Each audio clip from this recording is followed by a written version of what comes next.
Сайн мэцгаано та бүхэндээ энэ өдрийн мэндийг хүргэе. Цэг рүү эхлэхэд бэлэн боллоо. Өнөөдрийн хос өмнө нь оролцож байсан хосуудыг бодвол арай настай. Нөхөр нь 54 настай И Бёнгмү, эхнэр 52 настай Чу Михва. Гэрлээ 7 жил болж байгаа бөгөөд нөхрийнх нь анхны гэрлэлт бол эхнэрийн 2 дахь удаагийн гэрлэлт. Михва нэвтрүүлэгт бүртгүүлжээ. Эхнэрийн талын бичлэг гарч тэд өөр өрөөнд унтсан бололтой өглөө 8 өнгөрөөгөөд нөхөр босч гэрлээ асаагаад хөргөчнөөс сөөжүү гаргаж яг л ус шиг уугаад буцаад хэвтээд өгнө. 20 минутын дараа дахиж босоод сөөжүүгээ ууна. Үүрээр сэрвэл үүрээр, өглөө сэрвэл өглөө ууна. Үлээ хэлхэн дээрээ. Тэгээд унтаад өгд юм байна. Заримдаа их унтахаар нь Мивагийн санаа зовж амьд байгаа эсхийг нь шалгадаг. Архинаас болоод 2024 оны 2 сард эмчилгээ хийлгэж хаад нойр булчирхайн архаг үрвсэлтэй гэсэн онш авсан. 6 сарын 23-нд нөхрийн ээж нас орч тэрнээс болоод 8-аас 10 шил сөөжүү нэг дорвжээ. Ингээд гинэд гид цавд 8 шигтэй өвдөж 2 дахь удаага эмнэлэгт очиход шууд цэхээ амьдруулах тасаг руу орох шаардлагатай. Амь насанд нь аюултайгээд баахан тоног төхөөрөмжөөр дүүрэн өрөөнд оруулж нөхрийг нь тойроод бараг 20-од эмч сувлагч тусламж үзүүлэхээр бөөгнөрчээ. Гэтэл үхэх магадaltaй гэд байхад архиа уусаар л байна. Сая 11 сард дахиад эмнэлэгт үзүүлж эмч шинжилгээний хариуг хараад архиа уугаад байгаа юм байна. Дахиад битгий ирээрээгээд эмч бичиж өгөхөө болсон. Нөхрийн эхний асуудал бол амь насаараа дэнчин тавьж архи уудаг. Хөтлөгч архи уувал үхнэ гэд хахад та айхгүй байна уу гэж Бёнгмүгээс асуухад айх зүйл байхгүй гэж хариулдаг. Хөтлөгч одоогийн нөхцөл байдалд салалт биш архиал болох чухал юм шиг байна. Танд юу н салах бодол байна уу гэхэд 50% байна гэж хариулна. Ингээд бичлэг гарч нөхөр үдээс хойш 3 цагийн үед гадуур хувцас өмсөд эхнэрээсээ халаасны мөнгө авч гадагшаа гардаг. 3 жилийн өмнө коронавигоос болоод бизнесэнд ампуурч 3 жил ажилгүй гэртээ хэвтэж байгаа юм байна. Хоёулаа ажилгүй мөртлөө яаж болгоод идэм бол гэсэн чинь эхнэр нь 2019 онд ааваасаа өвлсөн хөрөнгөөрөө амьдралаа залгуулж байгаа. Хоёулаа ажилгүй өдөржингөө 2 тусдаа өрөөнд утсаа ахуйж хэвтдэг. Бёнгмү эхнэрээсээ авсан халаасны мөнгөөрөө 3 шил сөөжөө авав. Мөнгө өгөхгүй байсан ч яаж хийж чад сөөжөө олоод ирдэг гинэ. Хоол бараг иддэггүй. Өдөртөө ганц банш, зайц эсвэл мандрин идээд бусад цагт нь сөөжөөгөө удаг. Ерөөсөө л архиар хооллдог гэсэн үг. Тэгээд хүнсээ цуглуулахаар сөөжөөг хайрцагаар нь авд юм байна. Манайхаар бол авдар архи авч ийн гэсэн үг үү? Гэрийнхээ үүдэнд 4 хайрцаг сөөжүүний шил өрөө тавьсан байгаа. Нэвтрүүлгийн багаас эмнэлэгт очиж шинжилгээ өгөх хүсэл тавьж эмчтэй уулзахад нөхрийг архинд донтсон байна. Хэвтэж эмчлүүлэх шаардлагатай гэдэгч Бёнгмү би эмэн эмчилгээ хийлгэж болох ч эмнэлэгт хэвтэхгүй. Зүгээр болох гээд хичээгээд үзье гэж хэлээд гэртээ ирвүүгүй юу архи авдаг. Миваа салах гэж хэд удаа үтсэн ч энэ хүнийг би хүртэл хаяад явчих юм бол зовох юм шиг санагдаад салж чаддаггүй. Тийм болохоор энд ирсэн гин. Бёнгмү хөтлөгч 2 3 насны зөрүүтэй. Тэгээд хөтлөгч би ийм юм хэлмээргүй байгаа ч та яг л 70 настай юм шиг харагдаж байна гэдэг. Үргэлжлүүлээд нөхрийн талын бичлэг гарч тэд гадагшаа гараад 10 минут өнгөрч явахад гинэт өрөөнөөс эрэгтэй эмэгтэй 2 хүн гарч ирээд эмэгтэй нь хайруулын тавхтай хоол халааж эрэгтэй нь буудан руу очиж хэвтдэг. Оройч бас тэднийг унтахаар хэвтэж яхад нь нөгөө 2 өрөөнөөсөө гарч ирээд хоол иж итэл Мива миний хүү юу хийж байгаа юм бэ гэдэг. Мивагийн төрсөн хүү юм байна. Бёнгмү эхнэрээ хүүхдтэй гэдгийг мдээгүй ирсэн. Хүн 31 настай сөүлд ажил хийдэгч өнгөрсөн 2 сар цагаан сараар ээж дээрээ ирээд өвдөж эмнэлэгт хэвтээд эндээ үлджээ. Гэтэл дахиад нэг хүн дагуулад ирсэн нь 33 настай найз охин нь. Ээж нь хүүгээ ирээд хамт амьдрахсан болохоор гадуур байр түрээсэлж зардал их гаргаснаас мөнгөө цуглуулад хамт амьдрсан нь дээр гэж бодоод ирж амьдрчээ. Энэ гэрт амьдарч байгаа бүх хүмүүс ажил хийдэггүй.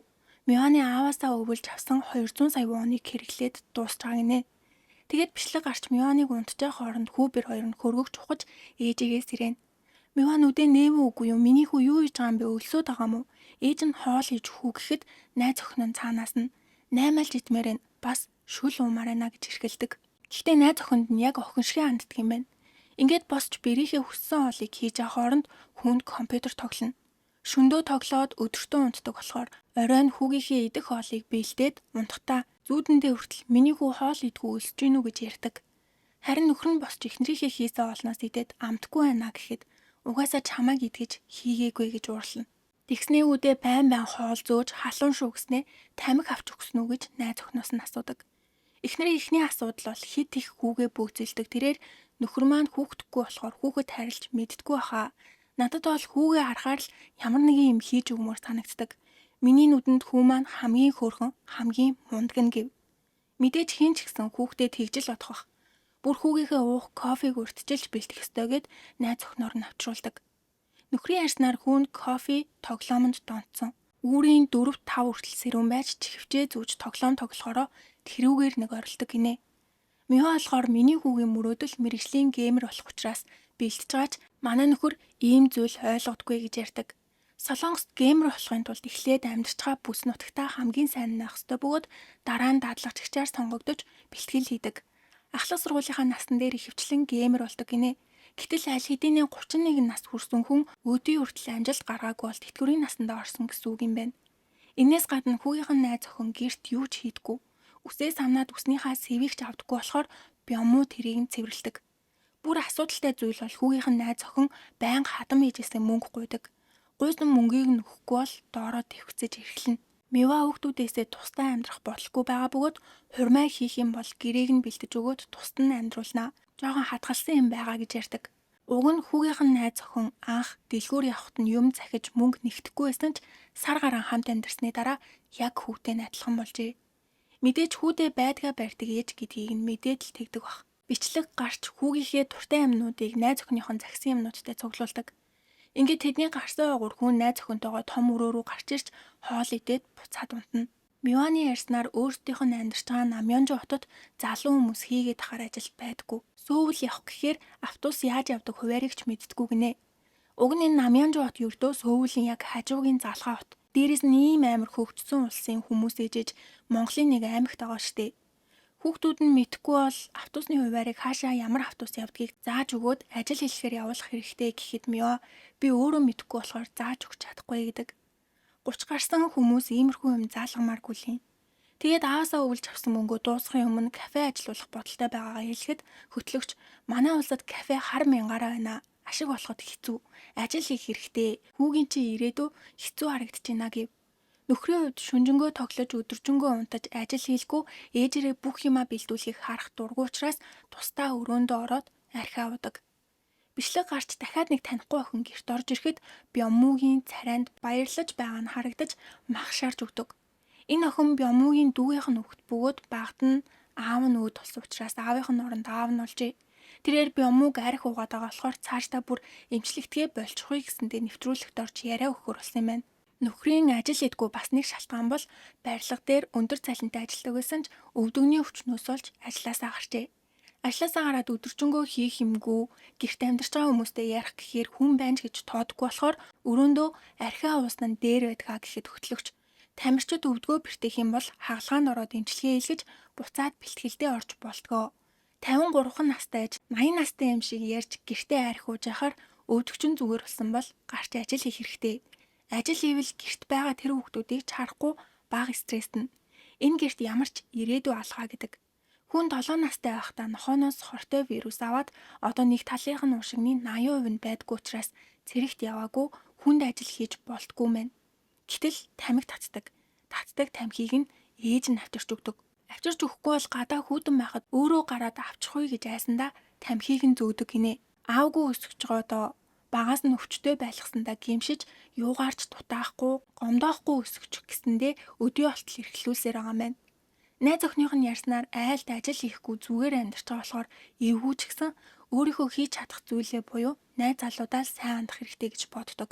Бас аавын хэлж байгаа үг нь бусдад шархуулахгүй гэж боддгоо болохоор амиа хичээсэн юм шиг санагддгаа гэж ярьдаг. Нэг удаа Бямуу архиа уучаад унтчихидэл хүүгийнх нь өрөөнөөс тоглоомоо тоглоод орилжгоо чимээ гарч сэрээд хаалгыг нь тогштол цоочтой байхаар нуурандаа цохиж бараг эвдэл чонгоолгоод чимээгүй бай. Наа тоглоомоо писэндээ очиж тоглоход уралтал хүү өөдөөс нь би өөрийнхөө гэрт яахаа өөрөө мэдье. Тэгвэл писээ орох 10,000 вон үг гэж уралжээ. Тэгэхээр нь Бямуу тэсгүү толгоогоор мөрөгтөл маргааш өглөө хүүгийнх нь толгой автаж эхнэр нь Бямууг зайл гэж гэрээсээ хөөв. Тэрнээс болоод өрөөнөөсөө гарахаа болж дүүгийнхээ охиныг ирэхээр л гарч ирдэг болсон. Бичлэг гарч Бямуу дүүгээ ирсэн гэд махшаарж явах оронд хүүгийнх нь найз охин аава та махаа хитрхи том ажиллаад байна. Манай найз залуу идэж чадахгүй штэ гэхэд Бямуу өөртөө хайжлаад идэхгүй юу? Гар өвдөөд байна гэдэг. Найз охин нь уурлаад өрөө рүүгээ орж найз залуудаа Бямууныг муулна. Харин том өрөөнд Бямуу Миа хоёр хэрэлцээр 갑자기 약 차잖아. 먹다가 지금 자도 나가고 먹다가 뭐 소화가 안 되나 보지. 뭐 어디 아픈가 보지. 아 그렇게 뭐 인상 빡빡 쓰고 Хөөгд явуулна эцтэй ийм ажилгүй миг гэртээ амжуулж яхаар Мио тэр охиныг арай хэтрээд давраад байна гэж хаяа боддогч гэр бүл юм чин засаад авчиж болох байхаа гэж боддог бөгөөд Бяммуг өөрөө ажил хийдэггүй ч хүүхдүүдийг нь ажил хийгээд ахаар огт ойлгодоггүй гин. Ингээд хэрэлдэж дуусны дараа хүүгийнх нь найз охин Мио дээр ирээд та хэдий болтол энэ үнийг архиа бойл тэг инг гэж зовж амьдрах ёстой юм бэ? Зүгээр салж болохгүй мүү гэж хатгадаг. Ямар ч тач энэ нэвтрүүлэг тэдний хамгийн сүүлчийн найдвар гин. Архиа угаа болж өөрчлөгдөж чадахгүй бол Мио цаашдаа амьдрч чадахгүй салах бодвол 99.9% байгааг нь. Хөтлөгч энэ эмэгтэй танай бэр болоогүй байгаа. Тэгэхээр гадны хүн гэсэн үг. Тийм байж танд ирж нөхрийг чинь муулж хов ярьж болохгүй. Энэ удаа нөхрийг чинь ингэж авал дараагийн удаа таныг араар чинь ингэж ярина. Одоо таны хүүгийнхээ төлөө гэж бодоод хийж өгч байгаа зүйлс хүүг чинь алж ийна гэд бичлэг дуусч хоолндоо ороод дахиад л хэрэлддэг. Чи яагаад миний талаар ярихгүй хүүхдүүдийн талаар ярьж байгаа юм бэ гэх мэтэр 왜 조용한 집안에 핑크를 만들어 왜? 제가 할게요. 없으세요. 근데 네가 굳이 지금 가져가면 네가 갔잖아. ингээд арай гэж өрөөндөө ирээд Бямму нойлын өрөөнөөс аяг авчирч хөргөшний хаалгыг онгойлгож хаалганых нараар нуугдаад камернууд руу хулгайгаар харж ийснаа болж сөөжүүгээ ил гаргаж ирээд аягалдаг. Хэдхэн минутын өмнө Мио 2 шил сөөжөө авчирч өгсөн юм байна. Сөөжүүг нь уулахгүй бол шүн унтахгүй тийчлээд би ч гэсэн унтаж чадахгүй юм шиг санагдаад авчирч өгсөн гэж ярьдаг. Бямму сөөжүүгээ аяган тийгээд ширээний ард хэсэг уухгүй юм бодож суужгаад тэсэлгүй уудаг.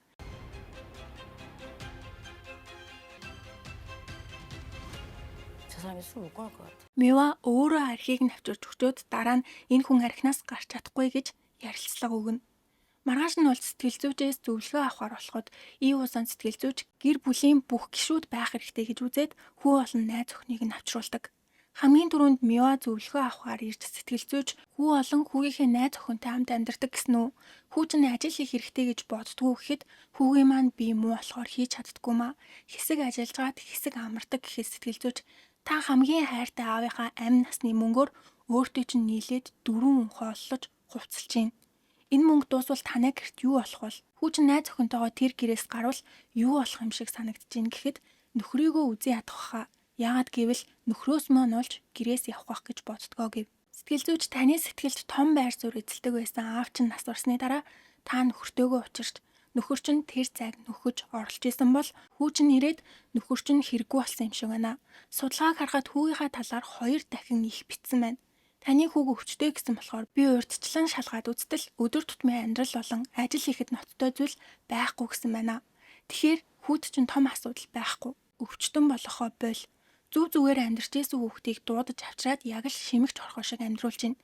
Энийг харилцааны донтолт гэдэг. Бусдад харилцах харилцаанаас хэд хамааралтай бусдыг халамжлах замаар өөрийгөө үнэлдэг. Тэгээд луушигны асуудалтай хүүдэд тамхиг нь зөөж архинд онцсон нөхөртөө архийг нь авч өгдөг. Тэгхэл юм бол тэд нар миний талд байж надаас явахгүй. Энийг чинь харилцааны донтолт гэдэг байгаа. Ийм хүмүүс өөртөө зүгээр эдэг ч гэсэн хажуудах бүх хүмүүсээ сүрүүлдэг. Харилцааны донтолттой хүмүүсийн хажууд өөр донтой хүмүүс бий болно. Хүүчин тоглоомд донтсон бол нөхөр чинь архинд, харин та харилцааны донтолт болон халамжлахад донтсон. Энэ гэр бүл донтолтын усан сан болсон. Бүгд гар үлгүй юм шиг зөвхөн таныг харж амьдардаг. Тэд гэрээс гардггүй шалтгаан та зууралдаад гарахгүй байгаамаа. Миний харж байгаагаар өөхөх хүн нөхөр чинь биш, хүү чинь. Та хүүдээ хайртай эзтэй, амиа өгөхөд ч бэлэн эзтэй. Тийм бол хүүгээ амьдрахад нь туслаа гэдэг. Дараа нь Миогийн хүү найз охинтойгоо орж ирнэ. Сэтгэл зүйч та хоёр яг одоо ээжийнхаа гэрийн жижигхэн өрөөнд гадагшаач гарахгүй тоглосоор байна. Үүнийг бид өвчлсөн гэж нэрлэдэг. Ерөөсөө эрүүл биш гэр бүл. Хамгийн том асуудал бол ээж чинь хүүдээ маш их хайртай. Хажууд нь хүн байхгүй бол тэсгүй тийм үү? Энийг харилцаанд донтсон хүн гэж нэрлэдэг. Энэ асуудлыг зохицуулахын тулд та хоёр тэр гэрээс гарах хэрэгтэй гэдэг.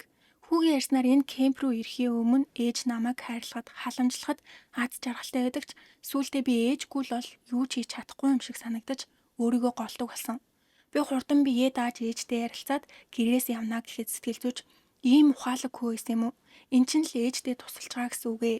Энэ гэр бүл бөөндөө байхаараа хачин болчдөг. Тустай байхаараа тухтай, сайхан болдог. Заавал тустай амьдрах ёстой гэд дараа нь Мионыг орж ирэхэд хүүгээ амьдруулах, нийгмийн харилцаанд оруулах хэрэгтэй. Та хануур хорхой биш. Залуу насаа ингэж өнгөрөөхийг зөвшөөрч болохгүй. Дараа нь өрөөнд Бямму орж ирнэ.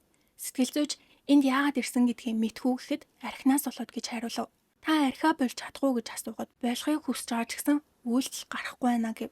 Сэтгэл зүйч миний харснаар таны хувьд архинаас гарах үнэхээр хэцүү. Эхнэр нь байнга архи авч өгөөд та авчирсан архийг нь уудаг.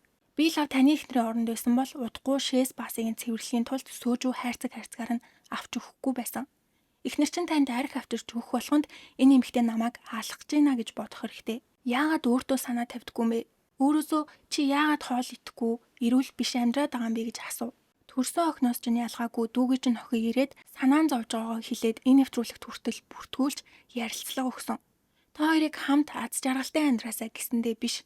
Аавынх нь оронд аав болсон таныг үхэхгүй байгаасаа гэсэндээ энэ болгоныг хийсэн. Ядаж тэр охины төлөө чултгай амьдраад өгөөрэй. Би танд архиа буйл гэж хэлж чадахгүй. Яагад гэвэл та архиа болохгүй. Би таныг хянж чадахгүй. Тийм болохоор дүрм гаргах хэрэгтэй. Өдрөө болгон уул тойрч алах. Бороо орж ивэл гэрийнхээ ойролцоо шүхэр бариас салхил. Тэгээд охин руугаа залгаад би гадуур алхаж гинэ гэж хэлээрэй. Тэгвэл тэр охины сэтгэл нь амарна гэдэг. Зөвлөгөө дуусч Мива амралтын өрөөнд орж ирээд хүүдээ манай гэр чамд асуудалтай юм шиг санагддгүү гэхэд мэдээч дээ. Манай гэр шиг газар өөр хаанч байхгүй гэдэг. Мива бие даахыг хүсэж гинүү гэж асуув. Хүү, үннийг хэлгээд гэртээ байх амар тухтай. Бусад хүмүүс харааж болох ч гэсэн юу ч хийхгүй хоол идээд тоглоод аз жаргалтай санаа зовох зүйлгүй байдаг ч надад өөртөө итгэх итгэл гэж байдаггүй. Одоохондоо өвдөд байгаа юм байхгүй болохоор хаанч ажил хийж чадна. Өмнө нь энэ тэндгүй л ажил хийдэг байсан гэдэг. Удалгүй Бямуу Мио хоёр зөвлөгөө авахар ирлээ. Сэтгэл зүйч хүүтэй чи уулзлаа үнэхээр ухаалаггүй байна. Гэхэд Мио уйлж сэтгэл зүйч Бямууг эхнэрийнхээ гараас атгахыг хүсээд таны атгах ёстой гар бол хүүгийн чинь гар биш, нөхрийн чинь гар. Хэцүү ч гэсэн шүдээ зууж төвчдөг хүмүүс бол эцэг их гээд Мионоос юунд санаа зовж байгаа талаар асуухад санаа зовхоос илүү уур урж байна. Хэрвээ би дахиж гэрлээгүй бол хүүтэйгээ хоёулахнаа амьдэрсэн бол гэж ярьдаг. Энд чи юу ч ойлгоогүй штт. Сэтгэл зүйч тэгвэл бүр том асуудал гарах байсан. Юу яриад байгаа юм бэ? Хүү чин насаараа найз охинтойгоо хамт танаар тижээлгэж тоглоомноос өөр юу ч хийхгүй амьдрах сайхан байна уу? Хүү чин аль хэдийнэ 30 гарсан 3 настай хүүхэд биш. Бие дааж явах гэж байгаа хүүхдийнхээ хөлнөөс зүүгдээд байдаг хүнийг ээж гэхүү. Хүүгээ халуунаар биш хүүднээр хайрлах хэрэгтэй. Одоо та хоёртой хийх зүйл байна. Би Бямууг хэр удаан амьдрахыг мэдэхгүй. Энэ эмэгтэй өдийг хүртэл маш их ганцаарсан. Тэр хүчтэй, зоригтой юм шиг харагдаж байгаач насан туршдаа ганцаарсан. Тийм болохоор одоо чи энэ хүртэл сайн байсан. Надтай хамт байгаад баярлаа. Хөөрхөн шүү гэж хэлэх хэрэгтэйгээд зөвлөгөө дуустдаг. Тэгвэл Мива хүүгээ явуулж Бямуу архиа жоохон чултгой болж тэд цаашдаа сайхан амьдарч чадах болов. Юу гэж бодож байгаагаа комент хэсэгт чирээ. Хэрвээ бичлэг манд таалагдсан бол суугтаа лайк болон subscribe дарахаа бити мартаарай. Дараагийн бичлэгээрээ уулзтлаа. Түр баяртай.